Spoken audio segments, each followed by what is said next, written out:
సహోదరి సహోదరులారా, మీకు శుభవార్త.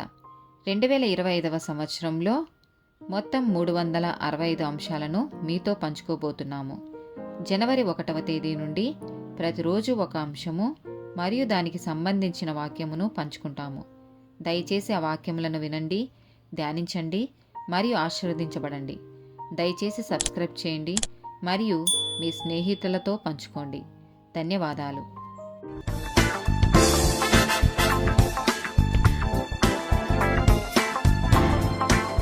169th డే టాపిక్ హృదయం. సామెతల గ్రంథము 4వ అధ్యాయము 23వ వచనము. నీ హృదయములో నుండి జీవధారలు బయలుదేరును, కాబట్టి అన్నిటికంటే ముఖ్యముగా నీ హృదయమును భద్రముగా కాపాడుకొనుము. ఇర్మియా గ్రంథము 17వ అధ్యాయము 9వ వచనము. హృదయము అన్నిటికంటే మోసకరమైనది, అది ఘోరమైన వ్యాధి కలది, దాని గ్రహింపగలవాడెవడు? కీర్తనల గ్రంథము 51వ అధ్యాయము 10వ వచనము. దేవా, నా యందు శుద్ధ హృదయము కలుగచేయుము, నా అంతరంగములో స్థిరమైన మనస్సును నూతనముగా పుట్టించుము. హెహెచ్కేల్ గ్రంథము 36వ అధ్యాయము 26వ వచనము. నూతన హృదయము నీకిచ్చెదను, నూతన స్వభావము మీకు కలగచేసెదను. రాతి గుండె మీలో నుండి తీసివేసి మాంసపు గుండెను మీకిచ్చెదను.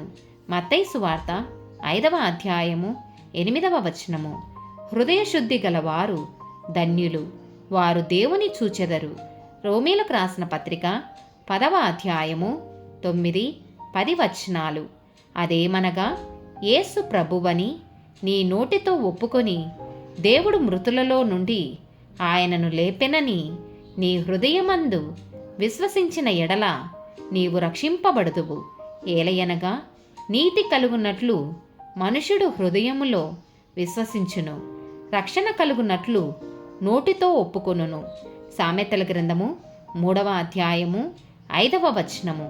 నీ స్వబుద్ధిని ఆధారము చేసుకొనక నీ పూర్ణ హృదయముతో యెహోవా యందు నమ్మకముంచుము.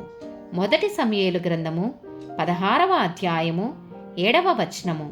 అయితే యెహోవా సమూయేలుతో ఈలాగు సెలవిచ్చెను, అతని రూపమును అతని ఎత్తును లక్ష్యపెట్టకుము. మనుషులు లక్ష్యపెట్టు వాటిని యెహోవా లక్ష్యపెట్టడు. నేను అతని తోసివేసియున్నాను. మనుషులు పై రూపమును లక్ష్యపెట్టుదురు గాని యెహోవా హృదయమును లక్ష్యపెట్టును. మార్కు సువార్త 7వ అధ్యాయము 21 నుండి 23 వచనాలు.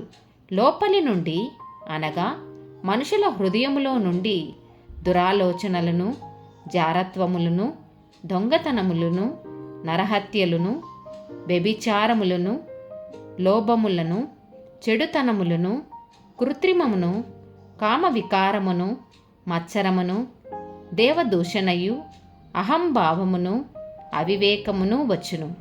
ఈ చెడ్డవన్నీయు లోపలి నుండియే బయలు వెళ్ళి మనిషిని అపవిత్రపరచునని ఆయన చెప్పెను. మార్కు సువార్త 12వ అధ్యాయము 30, 31 వచనాలు. నీవు నీ పూర్ణ హృదయముతోనూ, నీ పూర్ణ ఆత్మతోనూ, నీ పూర్ణ వివేకముతోనూ, నీ పూర్ణ బలముతోనూ నీ దేవుడైన ప్రభువును ప్రేమింపవలెను ననున్నది ప్రధానమైన ఆజ్ఞ. రెండవది, నీవు నిన్ను వలె నీ పొరుగువానిని ప్రేమింపవలెననున్నది రెండవ ఆజ్ఞ. వీటికంటే ముఖ్యమైన ఆజ్ఞ మరేదియూ లేదని అతనితో చెప్పెను. ఆమేన్.